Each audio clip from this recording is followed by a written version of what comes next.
Good morning! Kumusta mos mga amigas mga amigos? Kanina pod ang inyuhang tenderang taga-bukid. For today's video guys, mo ni siya ang gihimo na mo og septic tank kilid ni sa amo ang payag. Taod-taod na gid ni siya nga kuan gihimo dili madali kay tungod sa kadaghan sa trabaho si Habi. Kung unsa ang iyang time na bakante, mora pod ang pagtrabaho niya ana. So kaniyang kauban nagbangag ana is ako aning igagaw. Iyang mama ug akong papa igsuon mo. Mora gid na ang iyang kauban naga-assist. Pero dili pod ni permanente in tawo naa kay daghan man ni siya og trabaho pod, daghan pod og racket. So pagkahuman og bangag mo na gi file na og kuan hollow block. So kanang hollow block siya pagid ang nagkuha gyapon ana sa baba sa Tarragona layo kaayo. Siya ay driver, siya ra pud ang nagkarga wa magyud na siya kuan walay alalay gyud maskin bata naman lang nga tigtunol sa hollow block sa iyaha tanan nga kuan trabaho. Unya kay gamay man kaayo ang sakyanan, dili gyud makarga tanan ang hollow block kay purya buyag man pud ni ang gihimo dako-dako. So kaning ambo ang kuan gihimo nga septic tank ambot good for pila ka ni ka years kay medyo lalom gyud siya ug durable gyud pagkahimo ni Habi. Wala jud ko ideya manong kabalo na siya mo panday, kabalo mo mason. Pagkailan na mo ani ako nailhan ani mananagat ra man gyud ni siya. Pa akong pangutan-on maingon ra man pud siya nga nalay kabalo gamay, mo ana lang siya. Wa po na biyahe sa akong igagaw, wala gud mining ingon sa iya nga patrabahoon pero murag naluoy na gyud siya nagtan-awan na akong bana. So kuha na automatic na siya mutabang sa mo asa dang ginahatagan. So dako kaing tipid sa panday kay siya ra man gyud.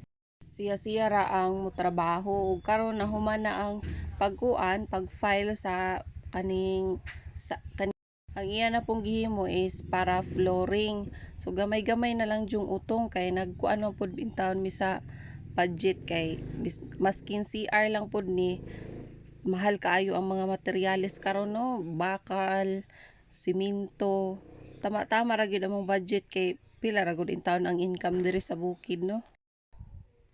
Di gyud madali-dali ang iyahang trabaho kay taod-taod ana kung labi nagmabisi ko sa tindahan, mo side bit pa man gina siya og kuan luto. Ako anang yaw-yawan kay syempre bugat ang trabaho mugunit og tubig, di man jud lalim. So nahuman na og flooring, naghakot ta pud siya og bato, dagko kayo ang bato para sa riprap.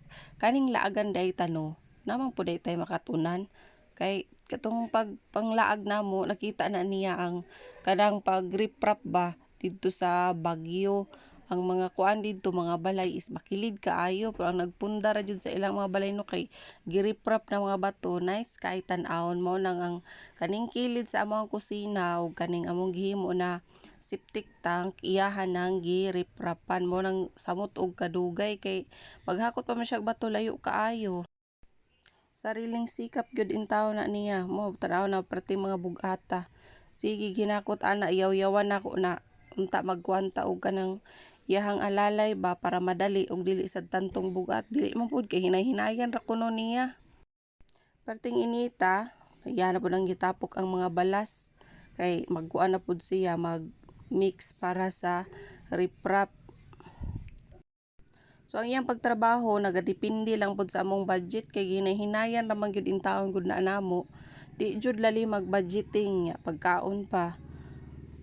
So 4 years ay 4 years na mi sukad nga nag-separate mi o sa ako ang mama ug papa. So naka-anam-anam jud mi og pundar tapos budgeting lang gyud, budgeting. So lami kay sa paminaw na maka-separate gid tag balay no. Balay nga kanang murag gitapad na gud gyapon pero at least na nakay matawag nga inyo. So mao na ning kaganapan sa iyang giriprap na mga bato sa kilid sa kanal. So as you can see lalom-lalom sa na kanal ug buylo pud ang baha, kusog-kusog pud ang tubig diha tapos sa unahan na nagamay mao na ang amo ang kusina. Wa pa jud na nahuman among kusina kay siya ra bang gyapoy nagpanday ana. Di man gud na siya panday na lang gyud siya kabalo. O di ba dako kay ming tipid sa panday kay pila biya ron ang kuan ni nadlaw sa panday mahal kaayo. Tanaw ninyo among kanal wala jud kay na siya mga sagbot-sagbot, mga silofin kay masuko man akong maglabayan nagsilupin diha. Pati pod ako masuko pod ko so gina-separate jud na namong silofin ug kanang mga malata. So while nagkuan pod di siya diri nagtrabaho, gichika-chika pod ani akong igagaw arong dili laayon ba. Wa po na lain halos kuan laaga ng akong igagaw diha ara man pod. Ug nasan may bisita among gipakaon kadali kay ngayo nig kaon sa amo aning silingan tapos diri ning kaon. Kana lang, thank you for watching.